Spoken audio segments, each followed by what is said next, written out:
the drink I already had, I just had it. Oh, you just topped it off. Oh, was there any mixers in the fridge? No, there was just more like shots. All right, fuck. Really? And there was like Bloody Mary shit. You don't want that. No, in the fridge, nigga. Oh, this thing opens. Oh yeah, nigga. Pull something out. You want to mix it? Oh, the fucking San Pellegrino, obviously. Oh, sorry, it's part on the left. I got to drink on the right. Nigga. Yeah, man. Yeah. You're a good man. Yeah. I fuck with you. We need to party more. Dog, I went to fucking none of this could be on tape. I just been being a bad person. Oh, you can record it all, but you got to cut out. Yeah, no, don't worry about it. We do a rolling style. So it's recording now? I just started it. Oh, okay. I went to motherfucking Vegas, so I'm in Vegas. Yeah, you got talking to the mic though. Well, do you want us on the air? I mean, well. All right, wait a minute. Welcome to the Randy's Podcast. This is Randy, that's Chase, and that other delightful voice is Sam J. Hey, guys. There she is. This one's coming to you live from the W Hotel, from the ironing board in our hotel room. We got Sam J, comedian Sam J in the house. Word. What's up, girl? Shit. So she was about to tell a story that she might have to edit a little bit now that we're live. Yeah. I mean, probably. I don't know. We can leave it for later. We can start in so many places with this story too. Can I get a San Pellegrino? Yeah. Okay. We can start in so many places with this story too. Like, it's a lot. But I'm just kick it with. I'm in Vegas, so I'm in Vegas, and my homie. I'm not gonna say my homie's name, cause we were down there wilding. But my homie comes to Vegas, and he's ready to turn up, cause like. He's just celebrating some wins. You know, life is good. You know? Yeah, if you had a few good runs. A few good runs, life is good. Let's just take a time and breathe it in. I happen to be there for some gigs. He happened to have a time off. Fuck it, let's go.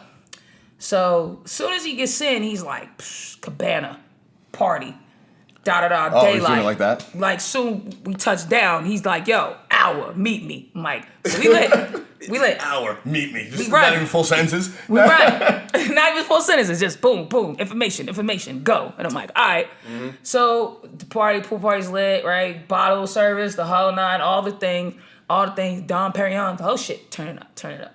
So then he's like, yo, Migos tonight.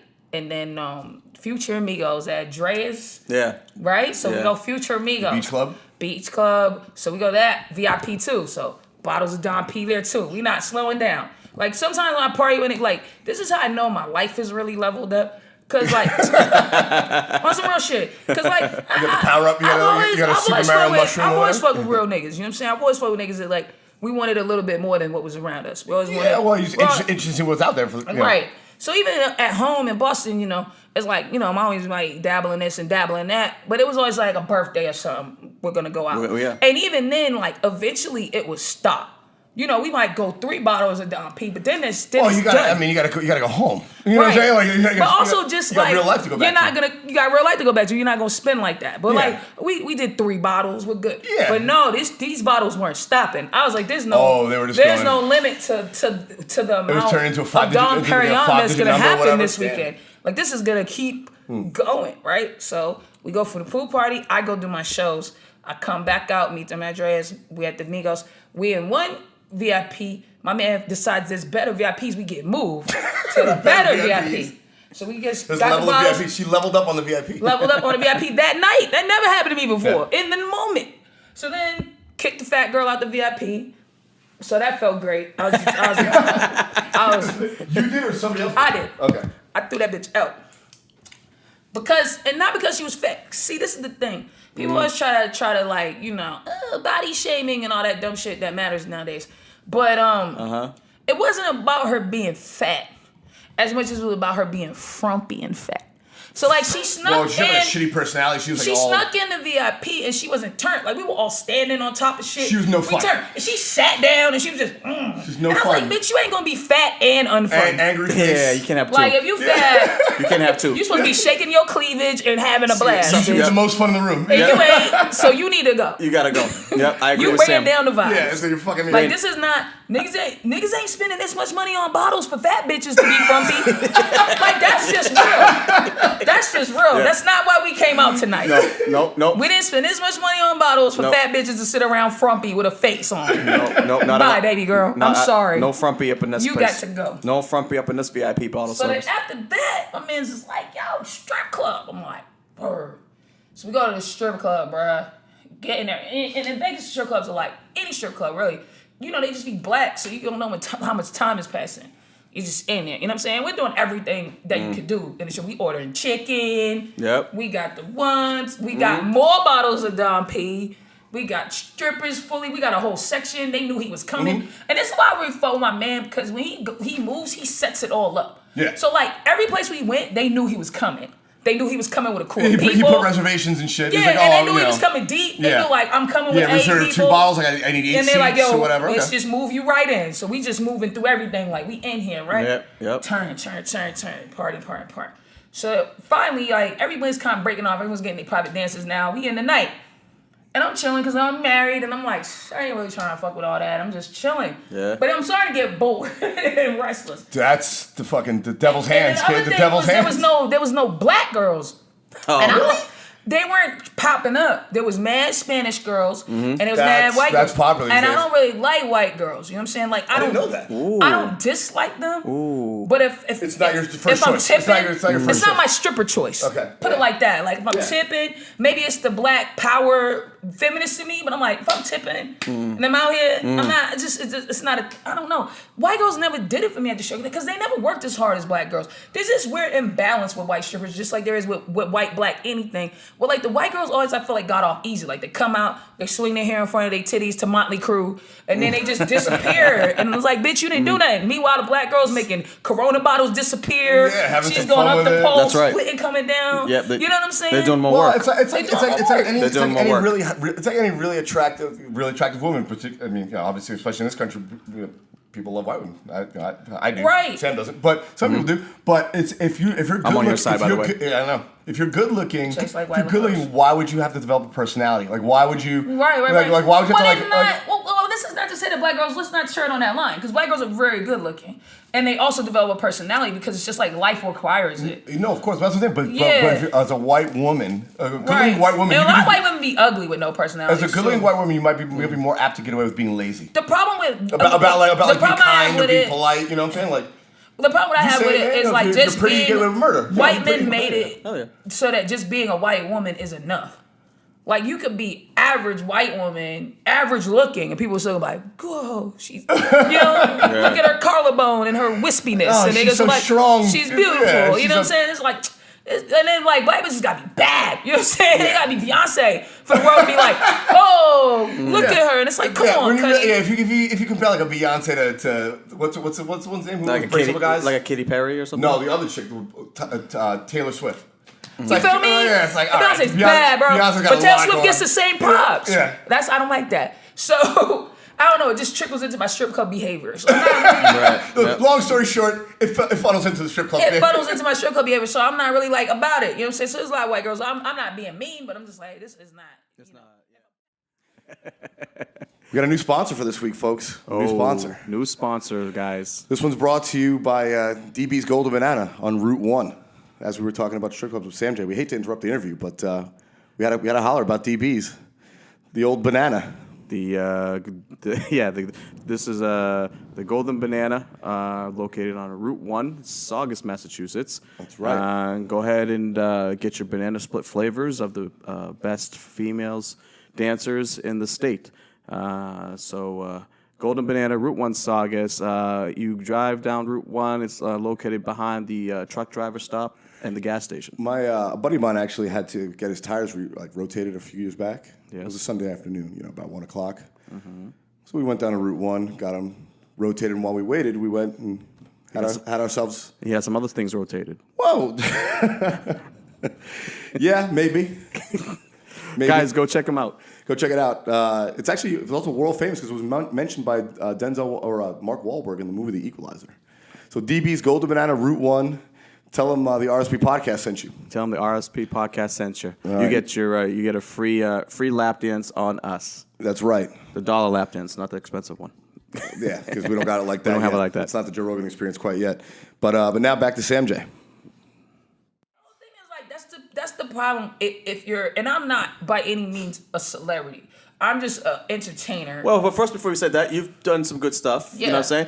You were, Let's get in there. Yeah, we get to. So you've done some great stuff. You've been on Jimmy Kimmel. Yep. Yeah. You've been on TV, shitload of TV. Yeah, a little bit. Not a shitload. Yeah. Viceland. We got MTV coming up this week, right? MTV on Thursday. Safe Word is a show. I'll be on every episode. This is my first series. I'll do every episode. Oh, you got the whole nice. Yeah. That's awesome, so it'll man. be great. It's every Thursday, till the summer runs out. Dope. I'll be on Viceland's Party Legend on Thursday as well. So 2 networks, Party one Legends. day, bitch. Party Legends. Turn up. We've spoken many times about Viceland on That's the show. great. And also, you filmed your Comedy Central Half Hour. It'll be dropping in the fall. awesome. Look out And for I that, have an guys. album coming out too on Comedy Central Records. Yeah. So you're doing things out here. Don't try Yeah, to but I'm by no means a celebrity. Okay. I don't have celebrity money.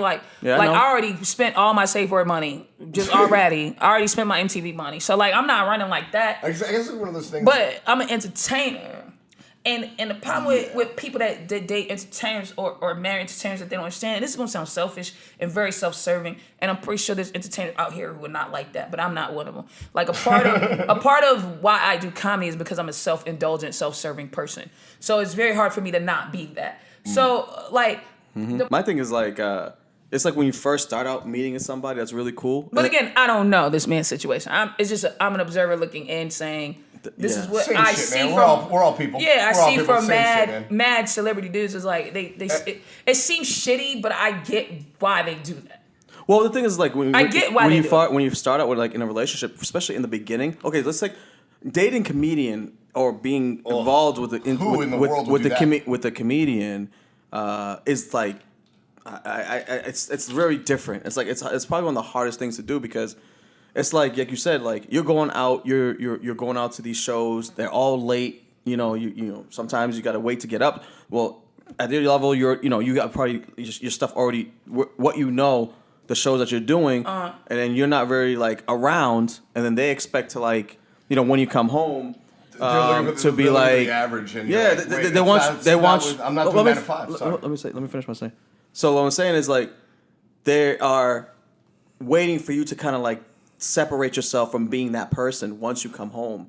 You know what I mean? Yeah. Oh, yeah. And it's that's why I feel normal. I call them normal because they don't do. I'm not talking about people who don't understand comedy. Comedians they feel this is an act. This is something you just go do and then you shut it off when you come home. This is how we are. This is the problem. Who I am. Yeah. Well, this is the problem because they only and this is such it all sounds very elitist and I'm sorry, but it's because they only know how to associate jobs as jobs because they've only worked jobs. So for a job. When it's a job, you do turn it off because it's a fucking You're job. acting all day as a job. You go to the job, and then when the job, and then it's fine. Yeah. I had that conversation with my about wife this work. all the time. I'm like, oh, this is me every day. I can't your not job is to be be you. this. Your My job job is is to to be be you. me and to fuel this. Yep. I'm always thinking about comedy. It doesn't she's like, when do you take a break? I'm like, never. No, it's just There's no break. How do I take a break? As soon as I take a break, I fail. But not only that, I mean, There's no. There's no break from knowing what I know of comedy. you, Sam, it seems like even What was that, Sam? There's no break from comedy. There's break from work. There's break from going on the road. There's break from doing stand-up, right? But my mind is always what you're doing, going to be the way turning you are and as a churning person. that Yep. way. The way you are as a person, you're just thinking comedically All the time. I was like, fuck. It doesn't turn on. Yeah, it's just yeah. And I'm not, even if I'm on vacation, I'm like, okay, I'm not performing. Sometimes I take breaks from performing. Well, I'm not doing any shows for 4 days. I'm just tired of shows. I've been burnt on shows. I need We were a talking show. about that last night. Yeah, so I'll take 3 days off or 4 days off. But even when I do that, But then by day 5, you're itching. I'm itching. Yeah. I feel like I've lost something. And then also, I'm still thinking about comedy that whole time. Right. I thought about these ideas. I thought about these ideas. I'm thinking about shit to develop. I'm thinking about shows that I want to work on. I'm thinking, because I am the fucking battery for this. This is the thing that people don't realize when they have a 9 to 5. It pisses me off in a weird way because it's they look at it as this disadvantage in life, right? Oh, you're lucky because you get to live your dreams and I'm not but it's no, you made a choice and then I made a choice. And what you choose with a 9 to 5 is you choose easy. It's easy. People don't want to hear that, but it's easy. You go into a place, you don't have to really fucking think on your own besides whatever the limited window of what they need you to think about. Yeah, the orders. You're guaranteed to get a check at the end of this process. If you meet those objectives. Whatever you meet those objectives, they give you the money. then you take the money, you spend it on your life, you move forward in that way. It's a very lemmings way to live, and it's a very like ordered way. Yeah. I choose chaos. So in chaos, there is no shut off. There's no order. I can't just be like, oh, it's over at 5 because There's no timeout. Yeah. I'm fueling it the whole time. I'm feeling there's nobody ordaining it to me. You don't have a boss. If I don't create up, then it's not being created. If I'm not doing being it, my funniest self, I'm not eating. if I'm not doing it, it's not getting done. You know what I'm saying? I don't have vacation time, none of that. All this shit is determined by me. Some people don't like that. Some people like a box. Some people just like to know where they're gonna be, what they gotta do, when they gotta do it. Punch in, punch out. Punch in, punch out. I'm not a punch in, punch out person. You know, to me, that's not living. But to some people, it's the only way to live. It's the only way to live. That's the entire genesis of what this podcast was, right there. Sam just put it down. Yeah. Sam just put it down. Can you explain what the genesis of our podcast is again? Well, I don't know if you know this. Because I don't know. No, I know. I was actually I clicked last night. I was talking with Chase. We got back. We're hanging out at the store, and I was like, he's like, oh yeah, Sam's hanging out. Come by tomorrow at the pool. We'll hang out. Great. And I was like, by the way, man, do you remember Sam actually introduced me to you? Did I? And now I think you're Alex Gatlin. That's crazy. With more hair. Yeah. Something must have changed about your look, bro. My look? Like, do you look different than when I met you? Because I feel like I remember faces very well, and you didn't immediately click when I saw you. You said no? You did? You didn't. No, that's well, because when you met me, I won't say her last name. So there's the history. So I came to the comedy studio with a girl. Fuck yeah, I know who the fuck you are, bro. With a girl. Dog. I thought you. You're I a thought legend. You, I thought you. Hold on. I thought you. I did not put You that didn't put it together together? until right the fuck now, dude. I like how you party. I already knew that. Oh, well. Yeah. You came what to did you hear? I don't know if I want to No, we record hung it. out, bro. Yeah. Yeah. No, I remember. No, Dane. I know exactly. Not Dane. I don't call him Dane. I know exactly. I was like, this motherfucker's cool. I remember that. I was like, this motherfucker's cool as shit. Who's that guy? Wait a minute. Yeah. That's all right. I was like, this guy's cool as fuck. It takes 20 minutes. You know, if you meet me in 10, you don't hate me. Yeah. It's like, why is he so excited? It's like, wow. Nah. It was I'm excited. You also dressed better. Like, dressed up. Oh, because I was still had a day job. Yeah. So I remember that look. So when I saw you more casual, it threw me off. Yeah, I really compartmentalized. It's cool. Like encounters. That's what I was saying to Chase, because I was dating this girl, Tori. Her sister was like an open mic at the studio. Yeah. It's like, oh, she's opening for this woman named Sandra. So Sarah, like, yeah. She's, a comedy fan. We were at the cellar afterward. Yeah. You introduced me to Chase, and then he and I just turned into boyfriends. No. I totally remember the whole laydown now. I remember exactly who you are. Yeah. That's crazy. That took till this moment. I was still like, I know this guy, I guess, but like, you meet so many people. I didn't put I was like, we know each other fine. This whole time, Randy's like, yo, Sam J, man. Like, yo, Sam J. Also, I know her, how she is, too. She's like, she doesn't have a really good memory. Like, I don't. You know what I mean? Yeah, and you too. So some people think they like. You know what? My memory's good for I have short like term? visual. No, it's very visual. Yeah, I remember faces, not names. I put people in boxes too. So if I would have saw you again dressed like that in some surrounding that was familiar, I'd go, "Oh, you're that guy." But like out of the familiar surroundings, out of the attire or the situation, I was like, I don't know who the fuck this guy is. I'm glad you didn't. I'm very blocked like that. I'm glad you didn't, because I would not want it to be like, oh, that's how you think of me, that I'm trying to do this shit. It's It's way better, because now I respect you. I wouldn't have respected it the other way. I'd have like, this nigga's being I wouldn't have respected it the other way. Well, geez, this is way better. Oh, thanks. This is way better. This reversal is good. Because then you show that you could just be like that. You know? I am mostly like that. No. Because the other way, I'd have like, oh, this nigga. That dress up was fake. That's what I was pretending. This is much more. Yeah. Nah. All good. That was yeah. So when did you discovery. When did you when did you officially leave Boston? I left Boston like 2 years ago. I got to LA September 15th of 2015. 2015. Right. That long. And 2 years ago. I remember. That's 2 years, right? Yeah. That seems so quick. 2 years. Yeah. I remember Sam, because I think Sam maybe started like a little before me. Maybe, but I feel like we started at the same time to a degree. Maybe like you started like maybe a few months before me, or maybe like half a year before me. Yeah. But Sam was like, when we were like, because we basically started out together, like, you know, like, and then. And we knew some of the people. And we knew I know some of your people.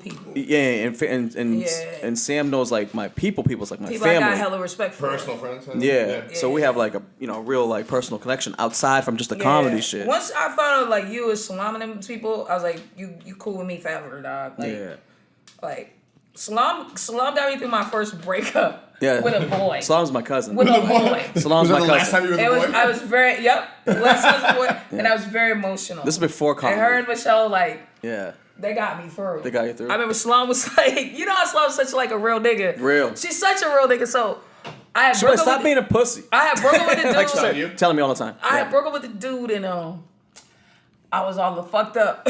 You gotta tell her to listen to this shit. I was all emotional every day. I was listening to Mariah Carey, Emancipation of Mimi every day. And I was just in an emotional wreckage. I was staying at my grandmother's because me and the dude broke up. And I hadn't gotten any of my stuff back from the dude. Like, he had all my shit in the basement. And he was one of those. He was being a real bitch about it. And Slime had called me one day, like, yo, what you doing? And we used to, like, hang. We used to go to the club. Like, we used to hang out. We were girls, like the whole nine.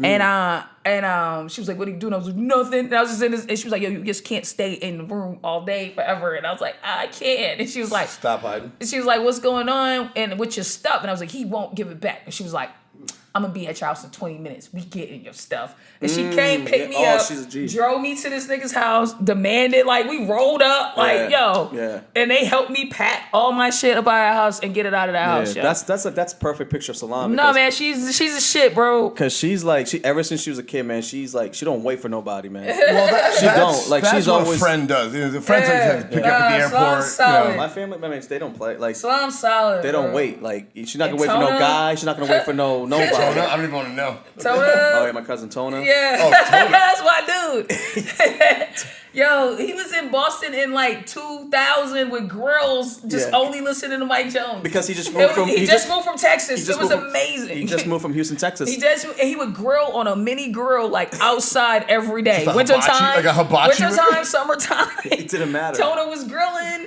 and listening to Mike Jones, bro. In the middle of the hood. In the middle of the hood on a mini Weber. Keeping it fresh. I fucked with Tona heavy too. So fast forward, right? So like that's the history of me and Sam. So then, but Sam didn't know like I was, family with them, and I started doing comedy, and I'll never forget it, man.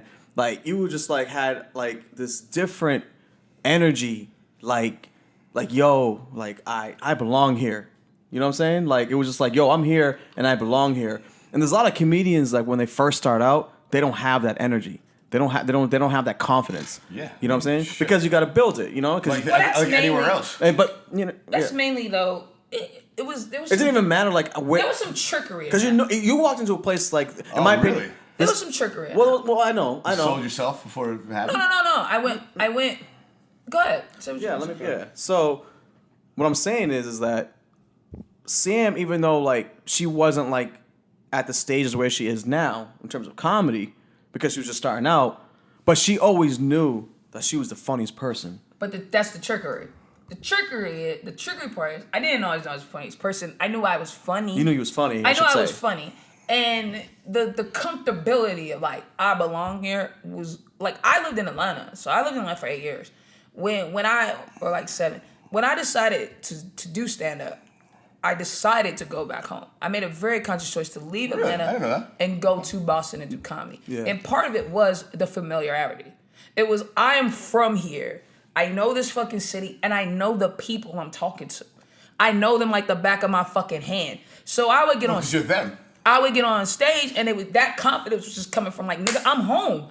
I know how to kick this shit. Like, there's like, no doubt in my happy to mind. be home. There's no doubt in my mind. I'm saying shit that you relate to, nigga. I grew up in every part, like, cause I'm like a real Boston kid, man. I went to a Catholic school on Dorchester Ave. Yeah. I lived in Stoughton for 2 years and went to Stoughton High. I know every Aspect. part of New England Yeah. and how these motherfuckers think and are. Yeah. So I wanted to start in a place where I was gonna be able to have the most comfortable conversations because I knew that I wanted my shit to be very conversational.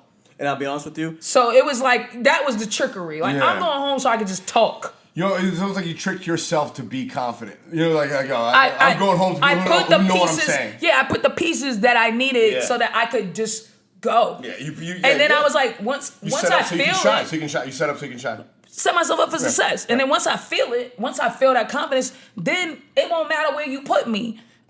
You're not going to, rattle me. And then you just take it step by step. So now, yeah, I could go Braintree here, talk that shit. I could really I did the suburbs first and came back to the city. Yeah. I did Slades. It's kind of even harder. I did Slades. I did the room that was down the street from my house after doing comedy for a year and a half. Yeah. Because I was more scared of them than I was of niggas in Braintree shit. Yeah. I don't live there. I don't give a fuck. Well, but if I bomb at Slades, I'm going to see these niggas at the bus stop. true. Right. I'm going to see these niggas at the bus stop. It's so true. And they're going to be like, you suck. And I'm like, damn. And Slades is just so people don't know. So I took the flip. Yeah, so just explain what Slades is. It's the only urban club in the whole city of Boston, and it's a hard room. Everybody knows that. Yeah. It's a sink or swim room, So I went backwards and then went to Slades. But after I did that, it just took it by pieces. Like, all right, now I'm gonna go to the middle of the woods in One Vermont. by one. Yeah. If these people in the middle of the woods in Vermont feel me talking Okay, I this got way, this one. I can do this room. then I can go to Cincinnati. If they feel me, then I can go here, and I kind of just broke it up like that to kind of like move it around. Yeah, but the initial start of it was Boston for a very real reason. It was like I knew what kind of comic I wanted to be. I guess that's the only thing I understood about comedy when I started was I knew what kind of comic I wanted to be, and I knew the only way to get to that's really good. was to be able to say the things as freely as possible. Yes. And then I would have to tailor them from there if necessary. But it needed to just be like, this is what the fuck I think. It needed to be how it is when I'm at a bar talking. Well, it needed to feel that free. And I knew I wasn't going to feel that unless I went That's home. why I fell in love with your act before I met you. I know I wasn't going for that. 'Cause Yeah. I've told Chase this before. I feel like there's, there's obviously there's a huge variety in terms of like the type of acts comedians do.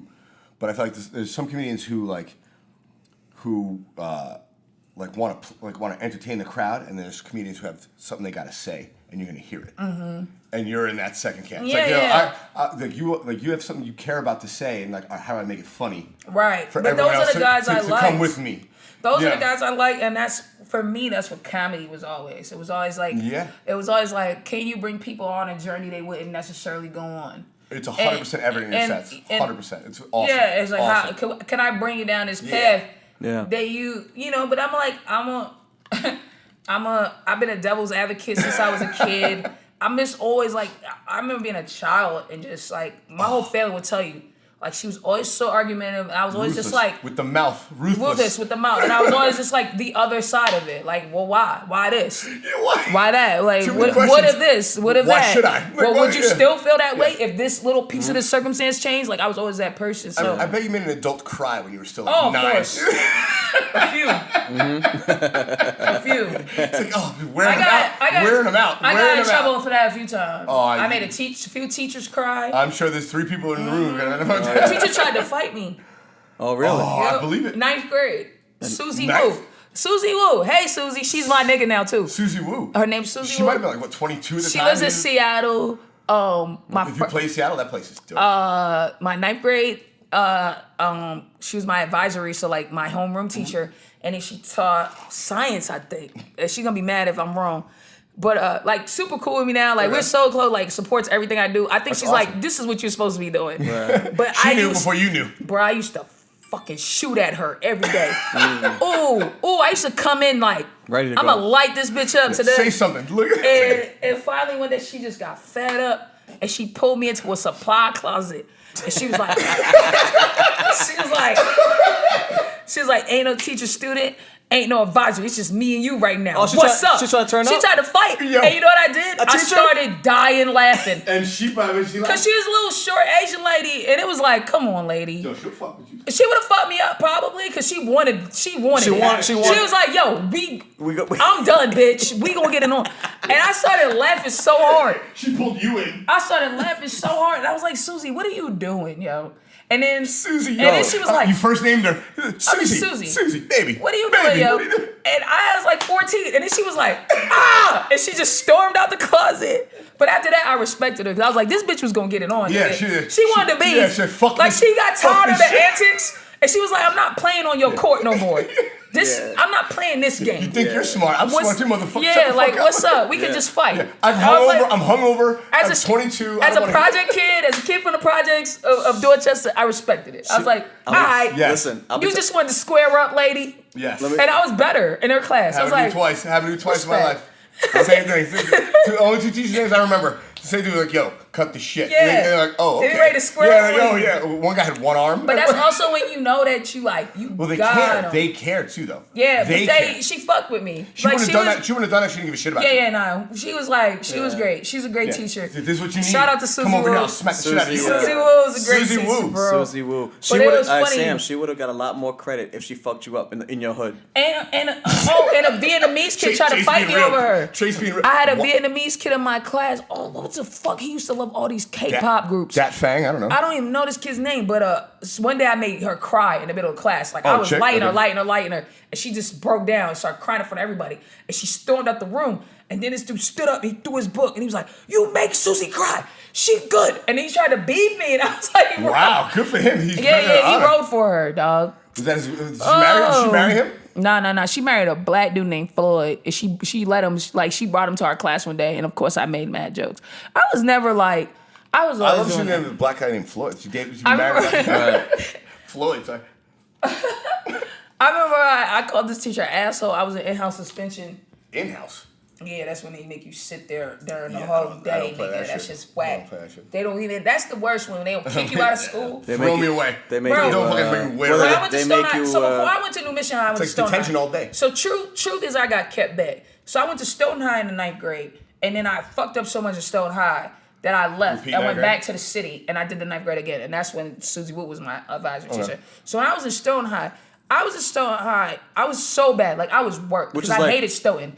I was so I can't even bad. imagine you being out there. I was so bad at Stone High that I had so many in-house suspensions that they carried over to the next year. When I was after the summer, when I came back, I had 10 days of ISS, and that's when I left. I was like, y'all niggas won't even let me start new. You had detention credit? Y'all not gonna let me start over? Like, Right. y'all gonna make me come back to this like it's jail? They wanted you to earn I it. was like, nah. They had you on I was credit. like, They had you on credit. I'm gonna go to another school. I'm not gonna come back. I'm resetting the meter. On some ISS shit. Reset the meter. 10 days. I'm like, yo, the first 10 days of school you missing. You really want me to fail? You know what I'm saying? I'm gonna miss work, like all this You shit. gotta Right. rock that dope outfit. You Bro, gotta they do had any me of that. 10 days ISS off the muscle. She's like, Like I'm head out. to the muscle. to the face. It's been probably about 12 years since I've heard off the Yo, muscle. So to the Sam- face. 12 years since I've heard To off the the face. muscle. Thank you, Sam. It was bad. Sam decided, hey man, y'all ain't gonna. Y'all not getting that. Y'all- like a you're real, not like a real getting jail that. nigga. Y'all ain't getting that. Yeah, off the rip. I'm going somewhere else. Dog. I'm gonna go in another county. It was I'm like, not- it was really like I fled to another state. It was like they was like, yo, we gonna lock you up in Stoughton. I was I'm like, moving to nah, Florida. nigga. I'm moving to Florida. I'm moving to Fuck you. Florida. Fuck you, I'm Y'all moving to niggas ain't Florida. gonna lock me up. I flexed. I had to get the fuck out of there, dog. I was like, these niggas is tripping. I didn't even know it could carry over. Them niggas was like, no, nigga, when you come back, I was like, oh, y'all are wild. Come back? I'm never coming back. I'm never coming back. I got warrants out here. I'm out. You're out. Yep. Bye, Stoughton. Residual. Yeah, she had residual fuck up. It's so bad. I've laughed hard My on a lot little of podcasts. cousins. I'm beside myself right now. Oh, you're out of it. I'm My beside little myself. You're out of it. I'm dude. beside myself right now. Yeah, I was bad in Stoughton, man. I had this teacher, this Spanish teacher, his nigga's name was Mr. Nalibo. And Wait, what? Nalibo. Nalibow. I never forget. Can you say that in a sentence? I would sit, Mr. Nalibo. I would sit in this nigga's class in the front and just light him up. Oh yeah. Like, I would purposely sit in the front every day just to be like, yep, I'm going to just go in on Mr. Nalibo today. Like, and I would just roast him. And it was like pure, like Roxbury, Dorchester roasted. This is what we would do outside. I knew he wasn't built for it.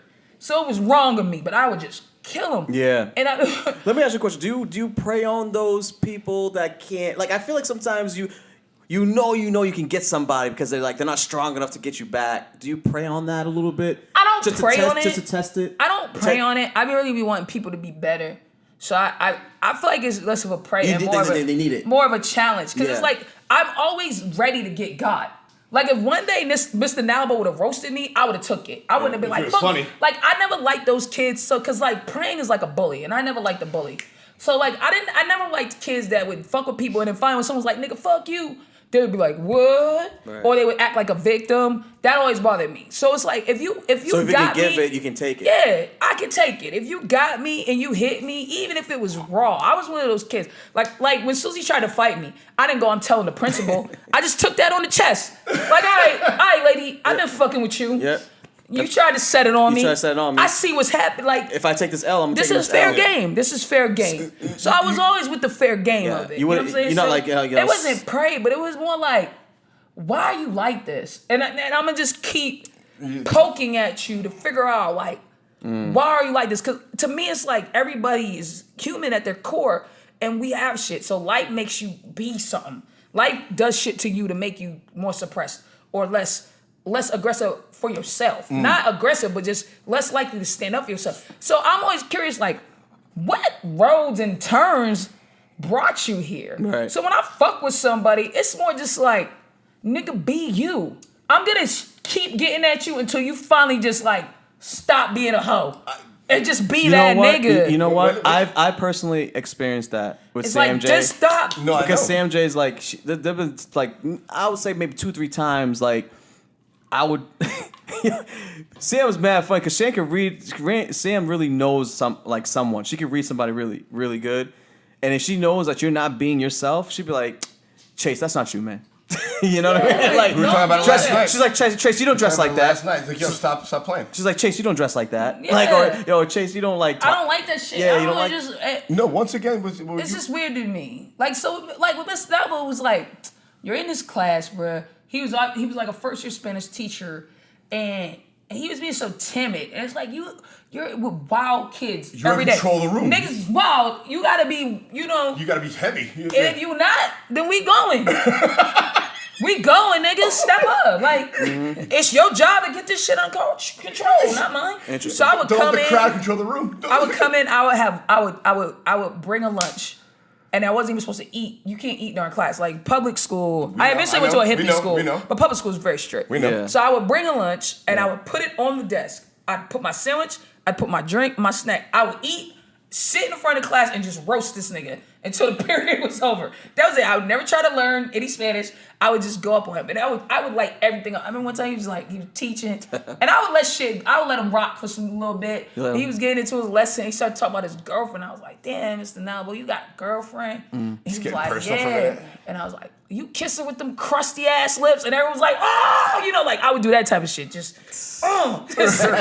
gut punch this nigga, and just watch it all disseminate. Like it would just all go to shit, Sam, you know. Sam So with making, that nose hair, just fuck the room up. Sam making teachers cry. And at the end of the year, this dude, he went to the Brockton Mall because we live in Stoughton, and he got an Airbrush t-shirt that said, I survived Samaria Johnson's D hour.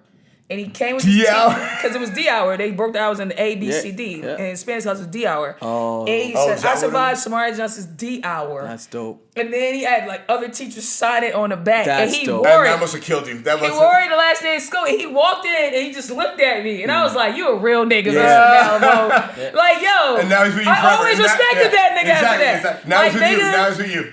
we did it. We did it. We did it, bro.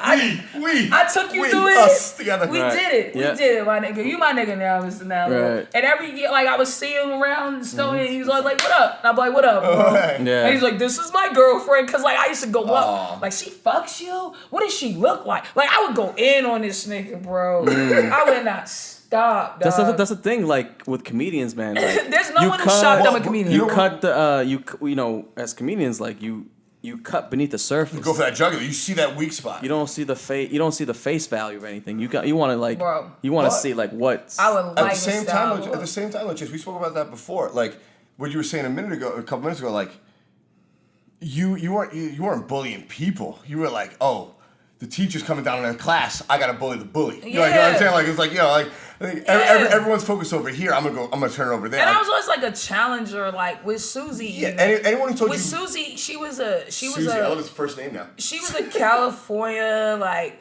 I went to this alternative school in Boston, and I love the experience, yo. That's awesome. It really made me who I am in every aspect of how I think, how I move. It really opened up the world to me.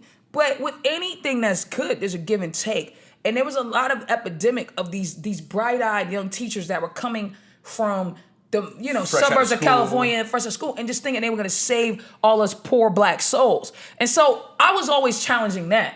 Like, yo, like, Don't look down on me, kind of. don't look down on me and don't think you're saving me, And bro. don't talk down any of my friends. Yeah. We're in a reciprocal situation. It's a community. You guys It's are a together. community, and it was like that school was set up to be that. And so even when sometimes I would challenge the teachers, what made the school unique and the experience great was even when I would challenge the teachers. Sometimes they would bring me to the office like she's wilding, and the principal, his name was David Perigo. He would always listen to First the whole. and last, I love it. He would always listen to the whole thing. Like, well, what happened?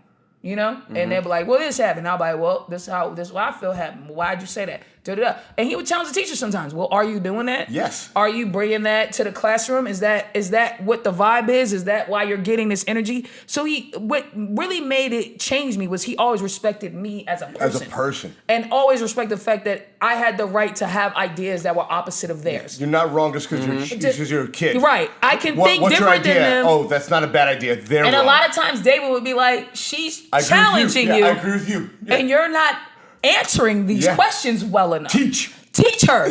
That's Right. not her fault. Yeah. You need to do better because she's pushing She's you. willing and you're not going hard enough. And that's what we say. She's doing her job. Yeah. She's pushing. She's questioning. You do your job. Answer.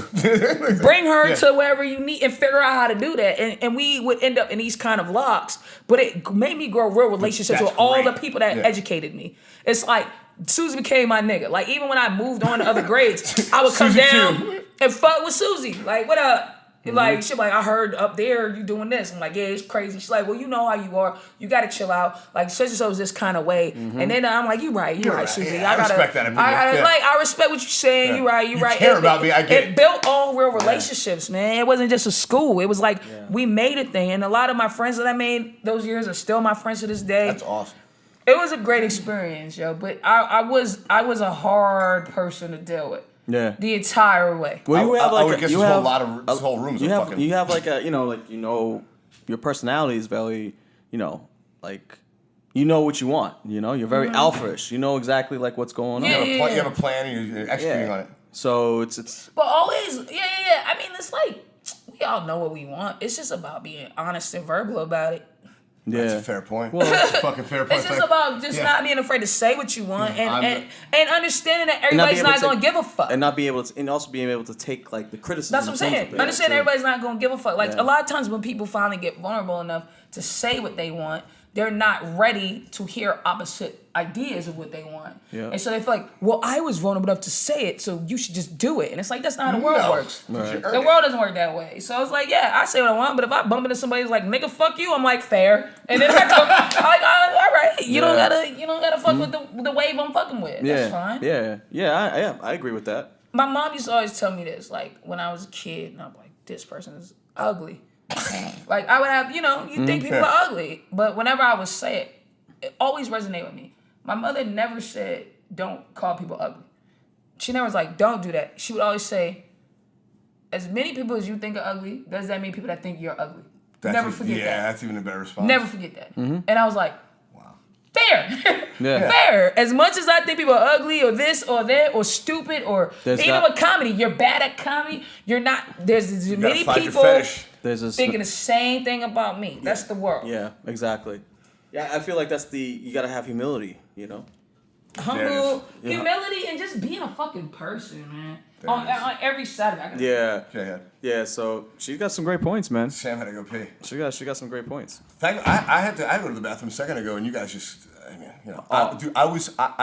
Me and Sam will go all night, man. No, I know, but I've had a ton of laughs this entire week so far, but goddamn, all afternoon Sam has been destroying me. Oh yeah, Destroying me. Sam's the only one of the very first people Destroying that will take her energy and take you with it. So you actually reach her energy. Yeah, she'll get I have to she'll get purposely- excited about watching and you then laugh, you get and then excited, fuck with and you, you and get then fuck excited. with you, and it's like, oh shit, she Yeah, got me. I know her, so I have to be like the even playing thing because it could go crazy. And it's relatable. You know? The thing is relatability. Like what Sam talks about, not only in her act, just as knowing her as a person now, for the last couple of years.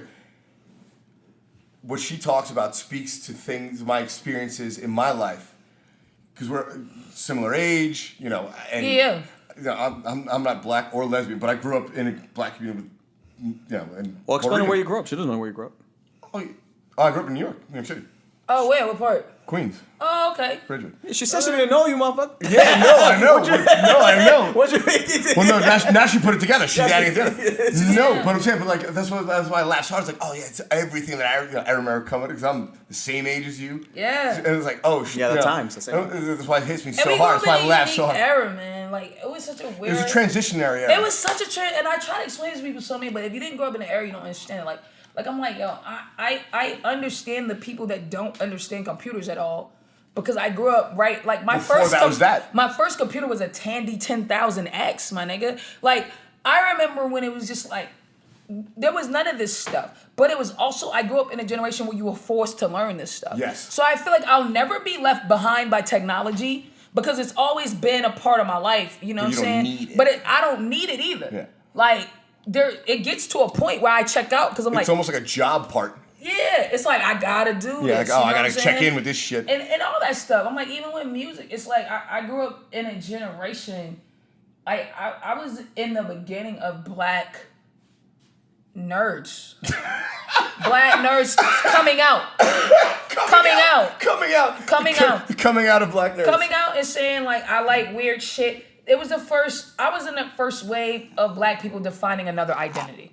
Of saying like there's not only one black identity. And To not be boxed in. and not being a superstar. Because the only people that got to Yes. do that previously were like famous. Yeah, fucking, yeah. Famous, The fuck- or you were just a weird nigga in your neighborhood. And Yeah. everybody, but like I was the first generation was like nerd. Questlove, NERD. and they were like, oh, he's NERD was a crazy. huge band. And like, Yeah, Pharrell was crazy. And He's like, you what? were cool to know about anime. And we first started getting into manga and like Wicked City. And we would fuck around with Wu was crazy alternative for a little knowing bit. kung fu movies and shit. Yeah, Like, and we would fuck around with alternative and like we were like kind of that like Jazz, group. yeah, you Like going when I back to see a big Jaden band shit. Smith, I'm like I started that shit. You know what I mean? I be feeling good. I laid tracks for him. I laid nigga. tracks for him.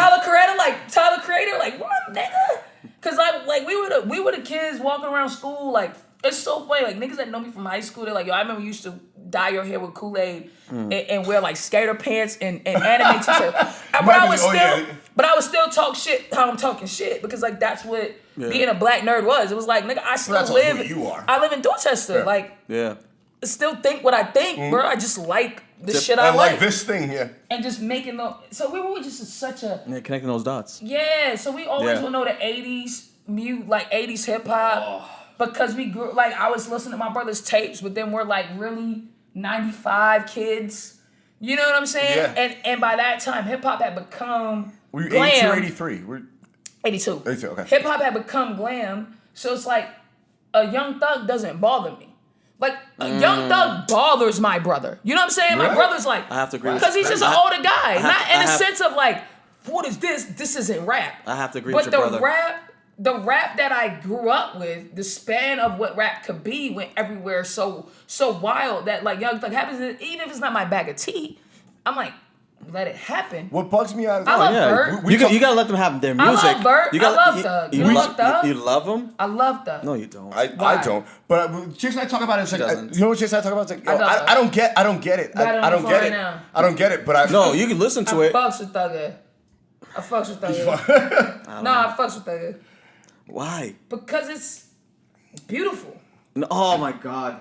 You see, I don't feel that way. What but, it is That what- music is not But beautiful. my position Sam. is It's not bad music. I don't feel that way, but I don't get not it. great I don't know music. why I don't. It's like, yeah, it doesn't speak to me. That's it. Like I don't. It's like But one of those- that's it's- fairer than it's- saying it's bad music. It's not bad music. It's really good music. Dude, I His think vocal country range is music crazy. sucks, but I don't get Vocal range is His crazy. vocal range is crazy. The way he writes is very interesting. To me, he's like a. This is the thing. You got to think about things in terms of like freedom and what's allowed to be. That's How- different. That's no, different. listen. And That how- can't be that's it- different. It's very correlated. Okay, let me listen, yeah. And how progress changes standards. So what hip hop was is not what hip hop is. Because all hip hop is at the end of the day is black impoverished music. It's music for people that were speaking from one perspective.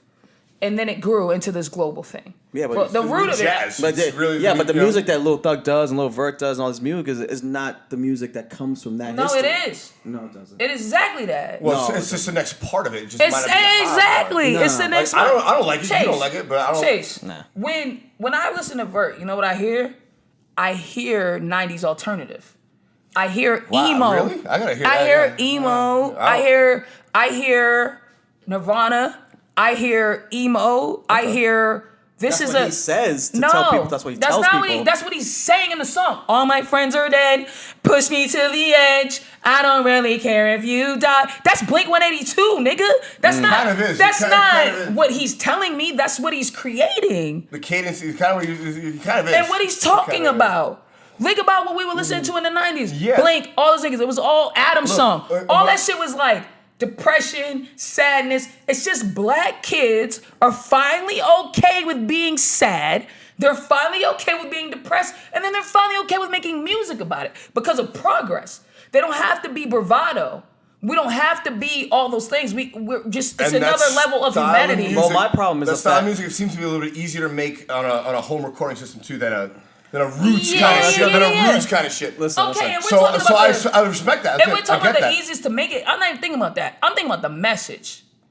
Yeah, I'm thinking about but the kids that are singing about these songs I'm about thinking about the depression. kids he's talking to. But the songs that You know are what I'm being, saying? Yeah, that's a good point. the songs that are being made by like these kids that are like so called like that are happy to say that they're depressed and whatever they're doing Molly and shit like that are not really fucking sad kids. Yes, they It's are. it's manufactured sadness. No, it's not. You can't say verse not sad. That's unfair to I'm Verse. seeing kids with like $300 J's on talking about they're sad. Like These you know kids what I aren't mean? sad. There's still kids that are growing up in a country where people are fucking murdering black Dude, kids. that's the one thing. That's one thing. Nobody tells you. No Yeah, amount of yeah, money. yeah, No yeah. no amount of There's money still is gonna kids- make you feel happy There's inside. still kids that are going through shit. There's Yeah. still kids, and these kids are living different than us. Like, I feel like I'm a college dropout era. Like, Kanye's album was me. Right. It was like, I'm in the middle. There's middle class. I know what that is. I'm in the first 5 generations or 4 generations of my people that are going to First one college. that go to school in your college, family, yeah. all that shit. I know All three that. of us. All three These of us. kids are on the next level of that. So they still got uncles in jail. They got They guilt. still got uncles, Guilt. but they got big houses. And then they got their cousins who are broke coming to visit them in big houses, talking about their uncle in jail that they don't even get to meet. All these kids are little boy from Power. Yeah. They're all this nigga. they're all fucking Ghost Son. Power of the movie. They're, no, the that's show. just like a They're show, all show. Ghost Son. You know what I'm But saying? also to Their a hood certain cousins are coming to degree. visit. They feel guilty for their money. They also feel like there's Yes. a whole life Okay. of their parents that they don't fully understand. They didn't earn anything, and they're like, what do I do to have an identity? They don't know they fucking crackhead uncle who keeps going to jail because their parents are like, you don't need to know that nigga. So they only see that nigga once a year. So they feel disconnected from who they are. They feel lost in where they are because they hang around all these white kids and in all this situation. Like, the shit is real, bro. And the music is just talking to them. It's talking It's to not them. supposed to talk to me. I got my niggas. Jay-Z. I've Yeah. established Yeah. my People you line. want, yeah. Kanye. But when I hear Vert, I'm like, talk to them little niggas, bro. That's what you're supposed to do. Yeah. Thugger, talk to them little niggas. Thugger is great. This dude is a straight up blood, claims blood in these streets. He don't go to these schools and talk No about this blood, shit, bro. no blood ever has said, nigga, you not a blood. Ever. There's never been a video against Thugger that said he's false claiming. And this nigga wears skirts.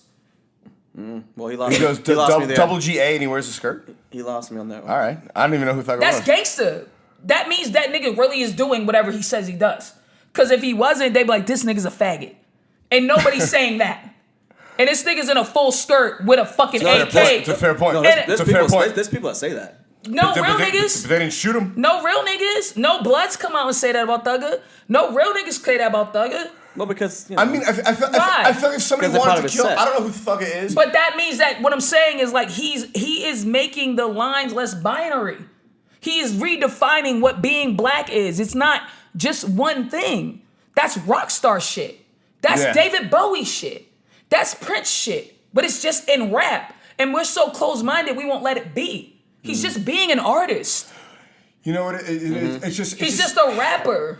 It's nostalgia. It's nostalgia. You know what I'm saying? It's nostalgia. Like, you want he's to. You want just every new rapping. artist to sound like the people you love. It's just nostalgia He's kind of just thing. rapping, but he's just being an artist. This motherfucker come out in a skirt or a weird hat, but he's still like, Jeffrey will shoot you.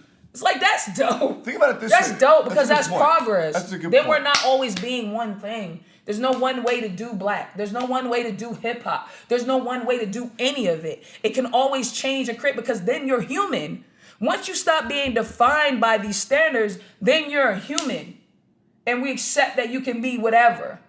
You put your own marker on it. And that's progress.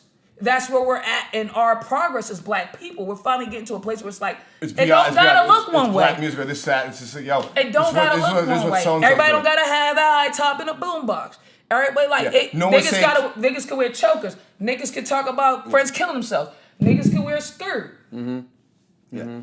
Dude, like we were saying earlier. How would you say it about comedy? How would you say that transcends into comedy? The same way? Yeah. Because people think like, oh... You have Gerard. Dude, nobody talks about Kevin Hart as a funny black comic. He's a funny fucking comic. You have Kevin, but you have different ways to be funny right now. And different ways to be funny and black, which matters. You watch Gerard's Special 8, and you're like, oh, this nigga is redefining the whole way. The whole way to do it, the whole way to do specials, and the whole way to be black and do it. Carmichael, your friend? Yeah. Okay. You watching, like, 8 or Infinity, whatever you want to call it, if you want to be a fucking weirdo. You know what I'm saying? 8 or Infinity. You're seeing an entire different way to define what it's supposed to look like. And to me, that's hella important. That's why I love Jaden Smith. I don't love Jaden Smith because, like, I agree with everything he's saying. I'm saying a black kid is finally being weird as fuck. He's finally, like, that's what money should do.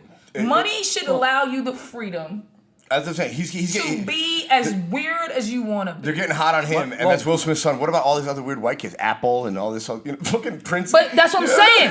He's only doing that. Yeah, he's black. He's only doing what other celebrity kids have been doing forever. For 100 fucking years. It's just that he's black. Yeah. But I'm like, that's dope. Grow up. Because that's growth. Get over it. When we have a black kid in a skirt that's like, what is life? He's just doing what other rich people do. But also, I like Drake. It's like, good. Yeah, that's progress. No, I'm all for it. Niggas gotta get out of that. Listen, that mind frame that it gotta all be. My thing is, it don't. I'm all for it. I'm all for that. The freedom of expression and freedom to do what you want to do. If that is truly you. You know what I'm saying? Vert, nigga. No one if told it's not, Vert if to it's do not that. you, if you're just doing it for you like can't even likes, think that's likes. Because I was about to call you Tawanda. That's how crazy what you're saying was sounding. Oh, he would say that. Tawanda is crazy like that. You can't even think that it's likes, my nigga, because no one was doing it before Vert did it. If there was no one was doing what Vert's doing.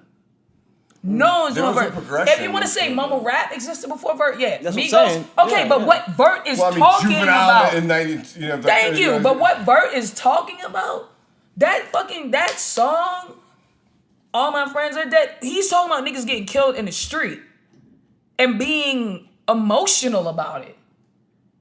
And like how much it makes him do drugs and not care. Niggas ain't doing that. Not if it's not like, I don't care, I don't give a fuck, I'm gonna go shoot someone because of it. Like, Vert's just like, he's being emo. He's an emo kid. He's just like, I'm emotional about this. He grew up in that kind of he grew up. That's what I'm trying to say. It was okay. He grew up in that era. Kind of so he's just like, I just feel hurt. Yeah. Yeah, it's like, yo, it's like I don't want to shoot people because I feel hurt. I'm just hurt. Yeah, I'm sad. I'm sad. Okay. All right. Well, I'm sad, dude. How many fucking decades of white music? I'm sad. All right, blues, all that bullshit. Yeah. I think comedians get away. That's what I'm saying. I think comedians get away with that a little bit more. The ability to express it the way you want. Versus like rappers, you know what I'm saying? It's just coming into hip hop, but that's what I'm saying. It's coming now. That's the problem with hip hop is that we're trying to limit it. Why I love Vert, why I love Thugger is because they're kicking down those doors. Why I loved Kanye, like to me, Kanye is the godfather of this because Kanye for me was the first nigga to like say shit for real. Like I'm not a super for you, for me, for my generation. Who's talking? I remember Nas is. But he wasn't talking to me. I wasn't Nas. Oh, you're younger. I wasn't Nas. Okay. I didn't sell drugs. I didn't know nothing about selling drugs. I was Kanye. I had a good mom. I had a good education. I had cousins that sold drugs. I had sold drugs before, but just to buy shit I really wanted. Right. Yeah, weed, a little weed to buy some sneakers. I Queens, of course I'm going to mention. You know what I'm saying? Like that, Kanye was talking to my generation. Yeah, it's like, I went to college. Yeah, they experienced. I did that shit. It was a very specific experience, Kanye was saying. Yeah. And he was like, we come from that. We know that. We know that Mobb Deep shit. We know that Jigga shit. But I'm not all the way that nigga, dog. I'm not Yeah, out no. here. I'm not gonna all the way do that. But yeah, man, I might have sold a few dime bags to get some sneakers. I might know some real niggas. I might have rode in a few hot cars because my friends was just hot and they was still my friends, and that's just where I grew up. But I also went to college, and my mama loves me, and I got a safe room to sleep in every night. Yeah. That was yay. Yeah. That was yay, and no niggas was talking like that before yay. The closest thing you got to that was Tribe, and Tribe was too conscious for me. Stories, I like Storyteller's Slick Rick, Storyteller's Jay. Right. So guys like, and Kanye, great, That's great Ye. storyteller. So for me, Great storyteller when he's working. Ye spirals that because Ye was so emotional, and Ye was so raw and honest with his emotions. Oh yeah, Through the Wire. All of Jesus. it. Through every album, man. Yeah. Streetlights, fucking 808s, all of it. That Ye burst Uzi. I think in some ways he's a better producer than he is even a fucking his like that whole shit. He's amazing at all. Yeah, it was really. He's amazing. You listen to Life of Pablo, and you're like, this guy just knows how to do the whole thing. Yeah. He's fucking great. College dropout. I go way. Right. He's fucking great. And then Uzi comes from that. Comes from Ye making the conversation start. Hey, we can start to have a different conversation as black people. About our black experience. About black experience. That's all it is, That's all bro. it is, yeah. And then it just keeps growing. Yeah. It's like let's not talk about the petty shit. What about just being people? What about me feeling At this point, questioning what I want to do in my life? It's the same thing with my comedy. It's like at this point, niggas know. Niggas be poor. Niggas got crackers in their family. Niggas get beat. We've had all those dialogues. So let's have different dialogues. Yeah. There's other layers to being black. Let's change the narrative. The world didn't stop turning around. Let's change the narrative. Let's change the narrative. And I feel like narrative. that's all these guys are doing. I watch a Thug It and I'm like, you're doing what you're supposed to do. You're not being stagnant. You're growing the art. Uzi, you're growing the art. Tyler, you're growing the art. You're not staying in a box. I watch Tiger and I'm like, nigga, who cares? Yeah, you're thinking the bigger picture. Yeah. You're moving it. You're pushing the dial, man. Kendrick. Yeah, Kendrick's. Yeah, I would definitely agree with you on that. You're pushing the dial. Again, I don't know. I have my own thing. It's kind of reminds me of Kendrick without a doubt. When we speak about it on the podcast, it's like, instead of what about X, Y, or Z policy? It's like, wait a minute, what about my privacy? Like, let's bring it back to the big picture. Like, what about how I feel as a human being? What about my life experience? Like, fuck, what I look like, where I'm from, this, that, this. Like, we're all human beings. Like, it's like every artist, especially I'm sure, mostly artists feel insecure and there's something they want to share. It's like, like you were saying, like, I'm unhappy. I feel art. inadequate. That's art growing, right? So that's the problem with fucking oppression, man. This is always a conversation I have about oppression and poverty. The problem is it limits your conversations and it limits your opportunity. So when anything first started, if you're coming from an impoverished thing, just like gays, I say the same thing about like a lot of gay comics. Because people are like, I don't like how preachy they are. I'm like, well, they feel like they have to be preachy because they're talking to people that have no idea of their experience. So their first job they have is to tell you. So when you first start being black and an artist, your first job is just, this is what my life is like. Let me get over this. And what I'm saying, what I love about all these kids is we're past that now. Now they're just like, this is me. This is how I feel This inside. is how I feel inside. I no longer have to be a reporter. Because now you niggas know. Now I can just be a fucking person. Yeah. We're past and that we're part. different people. Yeah. But we're That's all the just same. We're all just looking for some fucking for a few smiles. Exactly. Looking to be happy, find some love, whatever it is. So it's like, no. Right. That's great that these kids don't feel a need to do that job anymore. That they feel that job is done. It's like back apart. Because that's why those people did that it's like job. remedial type shit. Like, I gotta do that before I can get to. Yeah.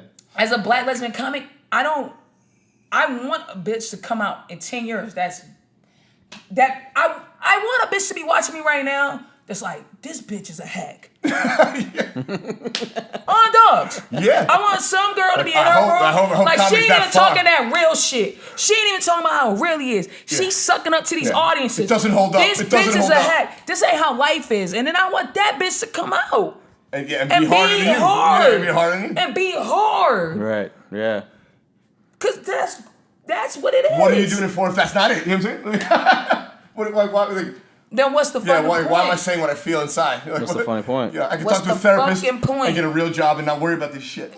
And not do none of this. And have a steady check. Like, that's the point. That's the point. You want that push, dog. You want a motherfucker to be like, nah. Because that's how I felt watching other. I'm like, nah. You gotta say it for them. You ain't talking this shit Yeah, you right. gotta say I'm it gonna for talk them. this shit. Yeah. And there should I'm be gonna do it someone. for you. Thank there me should later. be someone behind, like, Thank no. me later. I'm gonna say it for the rest of us. Right. Yep. Listen, And there should be a nigga behind me, like, nah, she ain't even saying this shit. She holding back. She's fucking. You should pull Listen, back. man, I'll tell you this. I'll give you. There's two specific examples that I remember that Sam J. All this energy comes from like it. Whatever all this energy definitely replicates in our comedy. Oh, You know what I'm saying? 100%. So, I remember one time we were probably like what, maybe 2.5 years in, maybe in comedy, and we were just doing mics. We were still just doing mics at the time, open mics, and Sam just came in. She came in late. She was about to go up. She was turned up. I think she had she killed it at like a show, before. So she's like, "Fuck it, I'm gonna keep rocking it out. I'm gonna go to this mic." This is what the by Kings. Yes. When Matt Donahue used to run it. Yeah. You know what I'm saying? And then I'm sorry, Ryan Donahue. Ryan Donahue. Yeah, not Matt Donahue. Yeah. And then Thinking of Donna Her. Donahue, yeah. Shout out Matt D. Fuck that D.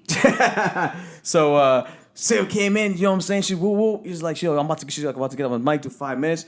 She's like, yo, Chase, you about to go up on? Yeah, Man, she could just see like my energy was just like not matching the energy that she's living. She pulled me to the corner. She's like, yo, man, Abel, when you go up here and do this shit, you gotta fucking ball out. You gotta ball, man. You gotta hoop. You know what I'm saying? You're bringing me down, motherfucker. No, she's like, no, she wasn't saying she's bringing it down because she's already turned. She don't give a fuck. If you ain't on her level, you ain't on her level. She's moving. Just keep going. Doesn't matter. You know what I'm saying? But she's just like, yo, you gotta come out here. You gotta ball. Yeah, I'm like, yo, what are you talking? Yo, this is the first podcast I've done with a nigga that knows me from. Yeah, I remember that. Yeah, she's like, yo, you gotta come out here. You gotta come out here. You gotta put on your fucking J's. You know what I'm saying? You get a ball. The 13s. You gotta ball out here. This is not a fucking game. You know what I'm saying? And you got it. You just gotta just be you. You know what I'm saying? And then the second time, I remember we were at a comedy show, and I'm not gonna say the dude's name, but he was on the show. Cause he bombed. And then Sam was like, no, he didn't bomb. But what I'm saying is like, it's me and Sam just came back from, she didn't move to LA yet. But she was about to move to LA. So this is like maybe like 2 years later. So, nigga, she just did the show just to do it. Because she's like, yo, they was like, you want to do a show? And I happened to be on the show, but it was like with like better comedians than me. You know what I'm saying? I just had the opportunity, I got put on the show. Yo, the dude was up. And then Sam, like, we were watching him, and then Sam was just chilling. She took a sip of the drink. She put the sip down. She goes, Chase, let me ask you a question. I'm like, what? She goes, what do you think about this comedian? And I was like, and I didn't want to say, like, you know what I'm saying? Like, he wasn't going to be mean. Yeah. And I was like, yo, he's a hype. He's working. He's working. He's doing his thing. He's getting some laughs. She's like, no, Chase. That's not the answer you need to say. He's not doing what he's supposed to do. You know what I'm saying? Like, you need to come out here and fucking slay this shit and do your thing. You know what I'm saying? That's not the answer. You're not looking at how I'm looking at it. You know what I'm saying? You gotta come out here. And I'm just like, oh shit, Sam's like. That's a good point. Stop being so kind. She's like, yo, no, but the thing is, like, it's the mindset. Like, it's the mindset. Man, you gotta have the right. If you start to slacking, To allow that doubt in. To allow that mental space where you think mediocre shit is all right, then you're gonna be mediocre. You're gonna be mediocre. It's not a knock to nobody because everybody got to start somewhere and finish somewhere, man. And I know that I'm not nowhere near where I need to be. Where you want to be. More importantly. Yeah. More importantly. And so it's like, for me, it's like, yo, if I sit here and I tell you a nigga that's mediocre, because the thing is, like, as comedians, and take some of this out because I'm just sound like a real dick. I don't need it to sound like, oh, I know everything. You say what you say. Yeah, we know. But like, it has to be about more than laughs. Yeah. We're better than laughs. That's the point. It's the point of what we do. That's the point of why we get up there. If you're on stage and the only thing that you're there for is for people to laugh at you, go be a fucking clown. It's deeper than the surface. Go be a fucking clown. It's deeper than the surface. It's deeper than laughs. Well, like I said, it's how you get the laughs. It's the manufacturing of the laughs. That's the job. On your term. On your terms. I want you to bring because you in other my than that, you're a buffoon. You're a buffoon. You're not a comedian. If you're not a comedian, you're trying to pretend No, to you're a be buffoon. one. Like I said, Sam, You know what I'm I said 20 minutes. I was like, I feel like there's two types of performers out there. Some people who like want to please the audience, and then comedians who have something to say, and you're gonna hear it, and they're gonna make you laugh It at can't be what about they them. find funny. Well, this is the thing. I don't get about niggas who it's about the audience, No, right? Because if it is about the audience, why are you doing so much? Get up there. You could put Vaseline on your dick and light it on fire. Yeah. They'll laugh. No. It's about, You know what I mean? It's about bringing the audience into your space. Like, Right. yo, It's about bringing them into your space. Hey, this It's is like, what I if find that's funny. not- if Can that's you not why relate? you're Can you doing it, relate? Can you why relate? you And they do, doing and it? you're like, oh my God, I'm not alone. But that's why You know what I'm saying? that's why a hack bothers people. It's not because hacks are out here and they're like, why are people mad at me because I'm getting laughs? Right. They think that Right. in their hack minds. Everyone's just mad at them because they funny and getting. And it's like, no, we're angry because everybody else is working very hard to bring people on a journey and bring them into a space. And we could all do. I could get up every night and be a hack, bro. You don't even have to do comedy to be a hack. Put a bucket on your head. Yeah. Bring a hammer. Bang the hammer on the bucket and scream. Well, the greatest 10 thing- minutes. the greatest- And then say fart. Yeah. I guarantee you, those motherfuckers will laugh. The greatest thing about a hack, he Hanging doesn't know. He out doesn't know as a hack. brand new comedian with people like you, Sam, with Chase. But nigga, you know, that's with not you. what It's we're like- doing. That's not No, what we're I know, doing. but That's not what we No, doing. but that's why I'm as a saying, young yeah. comedian, why I hang out with more experienced comedians like you, because you're doing what I want to do. You're doing it the way I want to do it, and that I feel like you have something interesting to say. You have a point of view, and you want to share it, and I want to follow that lead. You know, it's simple as that. The greatest thing about a hack is they don't know the hacks. Do you sleep well at night? They're just out here like wilding out. But the problem with that, You know what I'm saying? You know? No, you have to say something, man. Like again, it's beneath the surface, man. I just can't. I don't take things at face value, man. You know what I'm saying? If someone tells me this is blue, I'm If someone else tells you it's black, no, it's blue. I'm just, yeah, but I'm just gonna be like, okay, well, can it turn? Can it turn? You know what I'm saying? Oh yeah, Like, it's whatever now. Yeah. But what can we do? With yeah, it? You know, like but- I don't, I'm always thinking beneath the surface. I'm never like tunnel vision. I've never been that a way. hack, and the thing is, a hack doesn't care. See, the problem with hacking is like, didn't people think that's the standard? That's you a know? standard. Yeah. Like I had experience in Vegas, and it was very much like that, where it was a pure hack, but he didn't understand comedy in any other way. So what he understood of himself was that he was a comic, and that's why, as comedians, you have to police the art. Yeah. Because if you don't, You're this right. is the thing with Instagram niggas. Where Instagram niggas be so upset. Yeah. They get into these little bags where they feel like, oh, stand-ups just hate that we doing. We don't hate that. no. Just don't call yourself a stand-up. Yeah, stand-up. Whenever I Those are click words. on an Instagram nigga's bio, and stand-ups in his bio, and I know he's not out here, I know he's not doing stand-up, it fucking drives me crazy. Yeah. 'Cause I don't care that you're that. Just call that. Say IG personality, Yeah, or whoever the yeah. fuck you are. Social media personality, whoever the fuck you are. You ain't doing- But like, when you start to say you're of the same thing that I do, Nah, the thing that like I'm out here doing, you ain't sacrificing that. you're not doing that. You ain't doing that. You're putting No. on a wig. You're playing the stereotypes. You're going like black people do this, And- white people do that, without the drums and the the sketch. experience, and the spirits. And the bad, it diminishes the whole art. That's how art disrespectful died. to the art form. That's how art It's died. disrespectful to the That's art how form. jazz died because people started calling everything music. Yeah. That's how art forms die. I told Chase. It's how art forms I die. don't call myself a comedian. It's, I'm an open micer. you should know period. better. Period. And when you don't know better, and the reason why comedy has survived for so many years is because comics won't let you do that if you don't know better. If you don't Yeah. know better, yeah. If You're you right. if you You're don't right. if you ain't They give a that, shit. They then give a no, shit. I knew better. 2-3 years, nigga. I'm not a comic. I wouldn't even invite niggas to show. Niggas who invite niggas to open mics who be like, yo, I'm about to be a comedian. I hate these No, niggas. never. I did comedy in secret for a year and a half. Cause I loved it, nigga. Like, no, don't come. I don't fact. even know what this is gonna be. Like I said, yeah. A fact. She says, my mom hadn't even seen me. She's been Man. dying. Like, nope, No, nope, family. no, Until 3 months before I moved to Well, LA. yeah, Brady had a show recently and he invited friends, but That was the but first two time. friends. That was the first time my family came. Was 3 months before I moved to LA, Wow. There you go. and I was like, fine. There you go. I said it on the podcast. I 'Cause don't no, call myself a man. comedian. I'm an open micer, No. period. And that's what makes me it. talk to you. I'm working. Cause if you were walking around like you a comic, I wouldn't respect you. I Like, hope nigga, like, someday you gotta go I through hope it. someday I could be. You gotta go through it. And even me now, I'm not comfortable saying it like that. It's like I am, but I'm not. But I feel like that's part of comedy that I love. It's like, oh shit, like at every level, it's like, oh shit, there's still fire out there. Like there's so much. You can still be better. You can still be better. And the OGs and the people that really been out here, they still looking at me like, "Well, nigga, you don't know what you doing. Like you funny or you not, but you nigga, you don't know what you doing. Yeah, 30 years in. And I still think I know. I don't know, nigga. Yeah, check me, you know 30 years in. And a motherfucker that does only Tuesday nights at the gas about to come up and act like you, nigga, you don't know. Yeah. And you want to talk to me like I'm supposed to talk to you respectfully about the game? Yeah, get the fuck out of here. Equals. Get the fuck out of here. See how much I sacrificed to get here? You don't even know, like. There's too many opinions. And it's not even that we can't even have the same type of conversations. No, bruh. That's not it, man.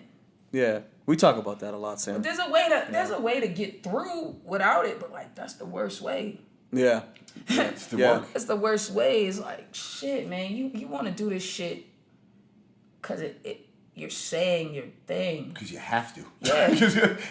I don't get that. You can't not say There's it. so like many that. guys Jesus in Christ. Boston, man. And I rarely talk about Boston, but y'all are from Boston. And I'm from New York. well, you live in Boston. I do live in Boston. There's so many, and you do comedy in Boston. Yeah, right? I do. Right. Sorry, I started there. Yeah. So New York niggas will never let you say they from Boston. They're like, correction. But I'm the same way. Yeah. I don't never let you say I'm from New York. They were like, so you're in New York? I'm like, no. Nope. Nope. Don't even start this shit. So fair. But there's so many of these guys in the Boston comedy scene that how do I put this? They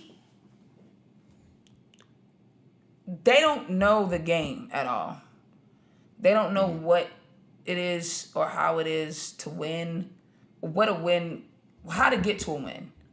They've only heard secondhand stories of what a win is. Mm-hmm. They've never experienced it. They've never really tried to run out there and get it for real. Mm-hmm. Out of fear or whatever variables that are keeping them there in their boxes.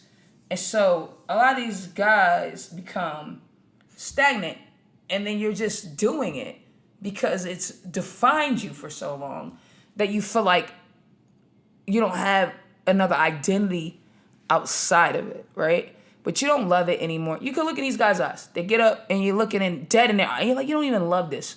It doesn't even light that thing in you anymore. It doesn't drive you in any way. Now you're just doing this because who are you if you don't do it? You spent so many years of your life being this thing that all of a sudden you stop. Who are you after this? Like you have to really reassess. It's an identity thing. You have to really reassess who you are. You also have to like take a failure. You have to say, yo, I failed. There's all these things involved that a lot of these cats that are still getting up in the city, they just don't want to do. But it's like that's growth. Mm-hmm. That's growth. Whatever that is for you. And it's not a failure. You lived. You tried a thing. Mm-hmm. You had the nuts to try something you wanted to do. So it didn't go the way you expected it, or maybe you didn't even love it the way you thought you loved it. To prove you might have thought you loved it way more, and you got into it, and it's like, nah, the things that I need to do to so afraid of that. I was like, to I really hope I do love it as much as I thought I did. And you don't, and that's fine too. You know what I'm saying? But it's like, what's not fine, and what my problem is with Boston is like all that shit is growth and fine. Mm-hmm. The issue I have with Boston or any scene that does this, because Boston is not unique to this. Any scene that does this is like, it's life. Fucking what's not fine is to then put a stronghold on a scene, be mediocre, know you're being mediocre, know you have no idea how to win, act like you do, and then stifle a scene from growing because you don't want to grow. Yeah. That's because you're comfortable. That's gross. Right. That's that's disgusting. Yeah. That's being selfish. It's like pass it back, pass whatever you learned from the experience down, be a real nigga, and help people grow up that you see that truly want to grow up. Mm-hmm. But when you walking around and you ain't even touched it, and you're like, this is what you got to do to get to late night, and you've never been on late night. How the fuck you gonna tell people what they need to do? It seems selfish. You don't know. Yeah. It is selfish, yeah. You don't. It's selfish. It's to keep the bubble mediocre, Just to keep it so regular. your mediocrity doesn't shine. Yeah. It puts the focus their failure. It's fucking gay. Which there's nothing wrong about failing. Yeah. What's wrong is not trying. You know what I'm saying? There's not, and also not just being a real nigga. not Like being real I'm true. not good. Yeah, it's like, not yo, being true. I'm not good enough to do this, but It's not let me help true. you live your dream. Like the And pie not of even live your happiness dream. is bigger than you think. And Like, not even leave his dream if you love comedy. That's why I say these niggas don't Yeah, love if you love comedy. comedy, yeah, if I you always say love these niggas comedy. don't love comedy. You love Because if comedy. you love comedy, you You always want want to funny see it do first. good. Yes. You always want to see it Funny do well. first. Funny first. Funny first. And if you see a funny motherfucker, you're going to be like, nah, man, go. Go. Because you love comedy. You know what I'm saying? It fucking drives me crazy that there's these dudes that are still in the city that are like taking these younger cats that are coming up and just Molding the but narrative. not even molding them. Molding the narrative. Stifling them. Oh. Stifling them. And telling them like, oh, you're not ready for this and you're not ready for that. And when none of that's fucking true, you're ready for whatever you feel you're ready for. And if you get up there and eat your dick, you reassess and you figure it out. But all in Boston, at least. Nothing is going on in Boston that's going to ruin your career. Let's put it plain and simple. There's no two cities risk. in the world where it might even. There's even no then it risk won't- you yeah. can take in Boston that's going to ruin you. It's the place to take risk. Yeah, it's open. Jump. Open mics and shit. Jump. Do this shit. Do it. Just Jump. go. And when these guys are walking around Boston like, On eggshells. you're not ready for this room and you've got to do 2 years of open mics before you can even... It's like they're just making excuses for their own loser behavior. It's like, why are you putting your loser shit on me? Yeah, that's Let me go be great, my And nigga. that's something that's not just comedy. That's fucking every fucking business in the world, man. Yeah, it's corny. There's always somebody trying to fucking pull It's you back. corny though, because Yeah. it's like, bro, like It's that ain't even embarrassing. facts. It's embarrassing. That ain't facts. And they're like, you can't even do late night until you have 18 minutes of clean. You've never done late night. You don't even know what it takes to do late night. What are you talking about? You never been on fucking TV, but you gonna tell me Theoretical physics you on can that. never eat. You gotta make sure blah blah. Where you even getting these rules from? Who told you that? The fuck are you even talking about? Dead. Yeah, Johnny in a book you read, dead. Respect to Johnny, but Yeah, what? God bless, Are you but reading yeah. old books about what the fuck it was in the 77. 70s? There was 3 channels You back gotta then. wear a suit. That's why I do shit. The way I do shit, so like that's why I wore Jordans on my half Just to hour. say- just to say- fuck you. Stop telling niggas how to do shit. Stop telling niggas how to do shit. Just fuck yourself. Fuck you. Because what you do is if you put It's annoying. You know, it's like Run out of patience. no, because I think what Sam's pretty much saying I'm is with like Jays. One time I come on TV with shorts. Like, stop. Sure. Stop all these dumb things you're saying. Yeah. No, I think what you're saying is it's fair. They're dumb. It's- They're dumb. you're I was saying- gonna say shit the other day. I think what you're saying is fair. You know, if you put restrictions on originality, that's not art, Yes. Yeah. right? Yep. Because these niggas aren't artists. These niggas are niggas that wanted a new job. They're not artists. They're niggas that like, I'm tired of this job. There's people at my job say I'm funny. I need a new job. Yeah. And it's like, this shit ain't a job. That's why there was a lot of niggas. It's not a choice. That's why a lot of niggas in Boston were so mad at me, yo. It's a sentence. And I'm not a martyr, dog. I don't ever want to sound like that. All my experience mattered. I don't And all mad my at you. experience made me great. But I feel like a lot of motherfuckers didn't like what I was doing because I just wasn't listening to any of their rules. Because they were treating it like a job. And so then I was like the kid who comes into work late every day high, and I was still getting all the things. And they were like, but I come in on time every day. And I say the television. right amount of words. Yeah. And I stick to my time. I do 5 minutes every time. I don't go over. She comes in late. She goes over. She smells like weed. Yeah, do a Why forfeit. is she getting stuff? And it's like, because this is not a fucking job, you moron. Yes. You're not getting paid. You're not getting good credit, Yeah. nigga. There's no check marks Yeah. here. Yeah. Are you funny or are you not? That's Is it working or are you not working? Bottom line. I'll solidify. I'll bottom line. Bottom line Bottom line is this: when she goes up, she's not leaving any doubt in that room that at she. work. Hold on. There's no doubt. Yeah, that plus, she's not leaving no doubt in that room that she's the funniest fucking comic that's bringing heat. Yeah. You know what I'm saying? Like she's coming in there. Like, she can do whatever the fuck she does off stage, but when she's coming on that stage, man, it's time to ball. Dude, and it's like, you know what I'm saying? I've never seen And Sam there's J no- mail in 1 minute of a show, let alone a fucking full set. Like it's always on. It's always on. No, well, she has her off days too, I'm sure, but. Like, No, I know, I'm saying, but the intent every time Yeah, I always love comedy, and I she always loves go comedy. with It's the perspective intent. of like I'm gonna. It's the love approach to comedy. comedy that I think Yes. that makes that the respect for it, the respect for the art form. that too, yeah, that too, yeah. It's just she came in like, listen, man, I'm coming out here, I'm throwing out these bars, I'm gonna be saying this stuff. It's either you're gonna be on this journey, or you're not. I'm not gonna care either way. The train's moving. This train's moving either way, train's like. moving. And there's certain type of thing, and there's a lot of comics like that. And this is not just for Boston. There's a lot of comics from all across the country that think like this. Like they are their own. Hold on. They are their own worst enemy in terms of how they think. Yeah. Yep.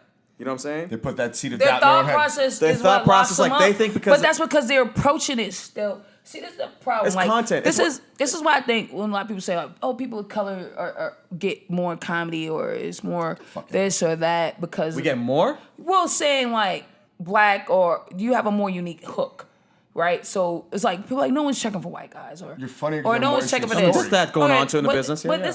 but I also think in things like comedy and certain things, and I know like I think very weirdly about things, but I think that a lot of times people of color do better or excel at these things because we have always had to live outside the rules. Struggle too. We have more struggle. But the struggle is living outside the rules. What's interesting? I've always had to. Yeah, you got to figure it out. I've always had to figure it out. I've always had to live outside the boundaries because the boundaries never really applied to me. To make it so if happen. I really wanted what I wanted, I always had to find a way around it. And I feel like a problem with a lot of white dudes is they treat comedy like it's a corporate job. Like as long as I check all the boxes and I keep checking all the boxes, eventually I'll get the raise.